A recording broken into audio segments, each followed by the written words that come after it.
In this video, I'm going to show you the last piece to make this composition whole. And that is working with the selection tool and the gradient as well to get a clear to colored look in here. And if you look up here as well, you can see I turned down the opacity. The opacity was whole. This is what it would look like. So we can again work with those different effects. So I'm going to come over here. I'm going to come again to New Layer or Command N. Label this, just, I guess, Silk Grade. That's fine. So I can come over here to my marquee tools, and again, it can look different for everyone. Maybe it looks like that. Maybe it will look like this. It just depends on where you stopped, but they all really have the same understanding. So I'm going to go and make a circle. So holding down Shift, clicking and dragging. That is how I'm going to get the perfect circle. If you don't want a perfect circle, that's fine. Just do not hold down Shift. So what I'm going to do now is I'm going to come down here, and again, to toggle, all you have to do is click X on your keyboard to toggle back and forth. Usually it is on black and white, but I'm going to come double click and just switch a color. So that's fine, we'll just stick with this one. And I'm going to come over to my gradient tool. Now usually it is under the paint bucket, so you could get lost there, but if you remember paint bucket and gradient, you'll remember where it's at. Then I want to come to my menu bar, and there's different options we can play with here. So usually when you do this, it will load the two colors that you have. So I have this brick red color and white, but it also usually has brick red to nothing, or black and white, or these are the normal ones. Now I have a large variety of gradients, and that's because I downloaded them for free. If you just click on Google Photoshop gradients, I'm sure you can find a whole slew of free items. And then when you have them, they'll be in the format that you need. You come over here to this little sort of cog wheel, and you can come over and you could load gradients. And then wherever it's at on your desktop or folder, you'll be able to find it and load it there. And there's different things down here as well that you can come. Now, whenever you're doing this, no matter if it's a brush or if it's a gradient, you really never want to replace. You want to add, so you want to append. This is with any program. I would always suggest adding on and not taking away. And so you can see you get a few different varieties there. So really, it's really up to you to play with. The ones that I've downloaded are great resources for me and things that I don't have to make up, but they're already there. But if you do want to make a new one, you can save a gradient and load it in. You can try out these combinations that are defaults in here. You can restack gradients. So feel free to look around and explore that a little bit more. But I'm just going to come up to my brick red. And let's just go to brick red and white so you can sort of see what's happening here. So I click and I drag. So this has a lot to do with the blending tool and that understanding, where to blend the images we used the gradient. So instead of blending images, we're trying to work with the color from making it the dark to the light. And wherever you sort of pick that spot to do that, that is where one color is sort of going to stop and the other is going to begin. So if I click off of the circle, it's going to be a much softer blend. If I click right here and go to right here, it's going to be much more harsh. And again, I have only this selected, so I can pull outside of here, but it won't go outside the shape.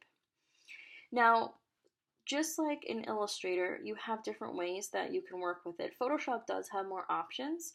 With Illustrator, you can only really go horizontal or vertical or from the center out with a radial. Photoshop does have more options. So this is the radial version, and then if you come up here, these are the other three. So this can be nice to have more of a three-dimensional feel. So this can be really good for mock-ups.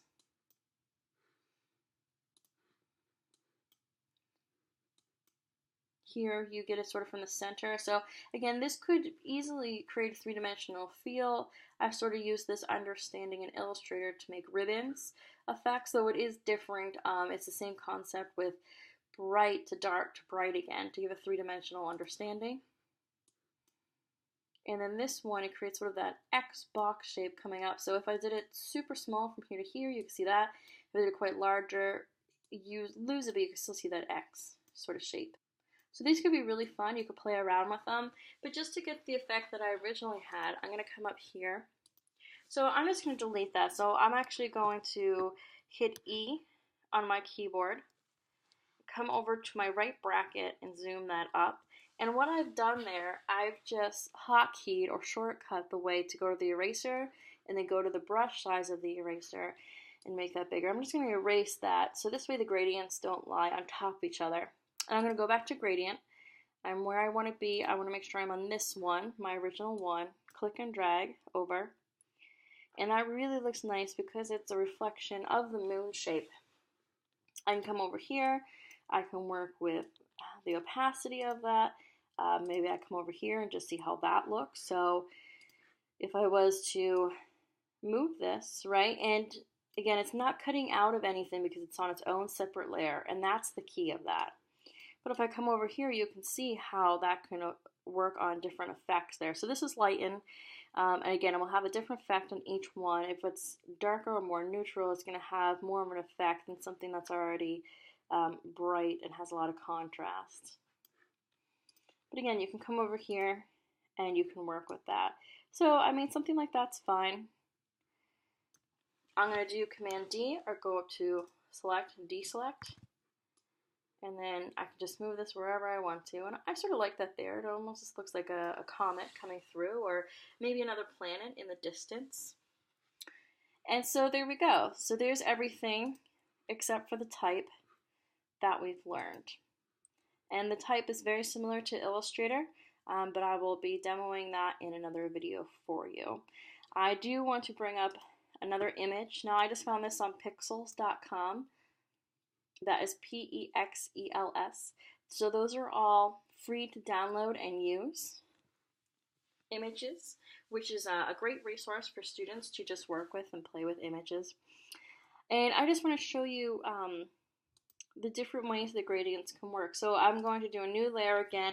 I'm not going to do it physically on the image. If I was to do it on the image would be hard to edit again unless I do several steps back. I go in my histogram, different things like that. So I'm going to do a new layer, and then this way we can see how they all look different.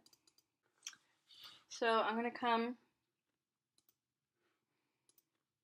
to this layer and do a gradient for you. And I'm just going to pull one from here. And right now I have it set it at multiply, and let's make this 50-ish%. And I'm going to click and drag, maybe diagonally, so you can see what that looks like. So while I'm in the editing process, I set up those things beforehand, which what I would just do instead to make it easier for you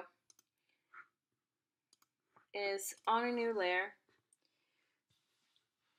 have your gradient all set, and then come over here and work with these. So I can come over here, I can work with multiply, there we go. Opacity over here. And you can see they might just add that hint of color that you might just need to work with the different hues and gain interest in the piece. And all of these can have different effects with that. Most of them are working with the different hues, so some of them are attaching themselves to the grays, while other the most contrast color in the piece, so usually the brighter or the darker. Some are adding more of a lightness on top, while others are dodging or burning. And also it really depends, so this goes from dark to light, so though darkness might show over here, it might not show over here as well. But I wanted to show you on a full image what these blending tools could do. And that's why I really like multiply. I think it does a great job, and you can lower the opacity and just sort of get that hint of what you might need. So to turn this off into another one, I'm going to come over here to my eyeball, and let's try another one and just see how that operates. So we'll go pink to a purplish kind of color. Beautiful gradient that they set up for me. So, and here's a color burn. I'm just working with that. Delete that section. Turning that back off again. And we'll come up to one that's already loaded into Photoshop. So one I just pulled out just a couple minutes ago. Click and drag. So a nice like pastel-y rainbow. Little lovely thing. And let's just try multiply on that. So again, I can really pick up some nice highlights there in a unique way. So go ahead and play with those, but that's really the generalization of working with gradients. So there would be something that's a really fun, like sort of trippy effect with rainbow and working with a radial. So the sort of like pinpoint. Again, because it's more rainbow, it has more colors than just two, it can still look three-dimensional, but you are going to get a little bit of a different feel, but you can start to see how that can look three-dimensional in there. Again, those almost like tube-like things with that version. So very fun. Another way we can look at this too, instead of just putting the color in the circle, I can make one thing a certain color. So maybe I wanted to keep this rose this color, but then transform the back into a gradient. So to combine a couple things that we've already learned, I can come over here to my quick select and pick that up quite easily. Okay, so that is now selected. So I'm going to do a new layer, and this is where I'm going to put my gradient. And let's just try this one, see how that works. And because I have this selected, it went just right into the rose. So that's one way you can work with the gradient. But what I really wanted to do is I'll do a couple steps back, which is Command and then Option Command Z, Option Command Z, Option Command Z. Or we can go up here and we can go like this as well. Those are two quick ways you can do that. What I'm going to actually do is I'm going to inverse my selection. Now again, I'm not on my rose image, I'm on a separate one.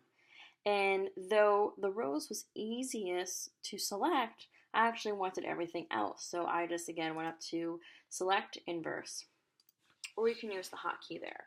I've grabbed my gradient that I wanted, clicking and dragging. And I can go this way as well, or I can go that way.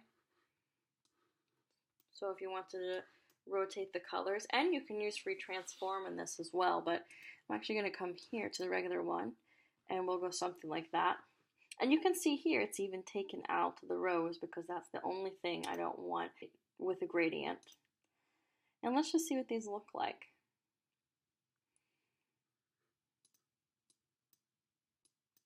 And I'm going to go deselect. And so you can get some really interesting effects here. You can try this with hair or clothing or really anything that your little heart desires, as long as you do the proper selecting method with that. So there you go. Have some fun with that. You know, you can do a unique approach. You can try different effects there. And it will always stay that way because the rose was never selected. So you can go ahead and try different versions of this too. So this is quite nice. So this is a much more subtle understanding, but the gradient is really there. Let's try difference to see what that looks like. So that's kind of really fun and kooky, really vibrant with the rose in the back. Screen, color burn. That's quite beautiful too. And that really brings out this color rose. Lighten. So you have various options, but that's another great way that you can work with the gradient and the selection tool together.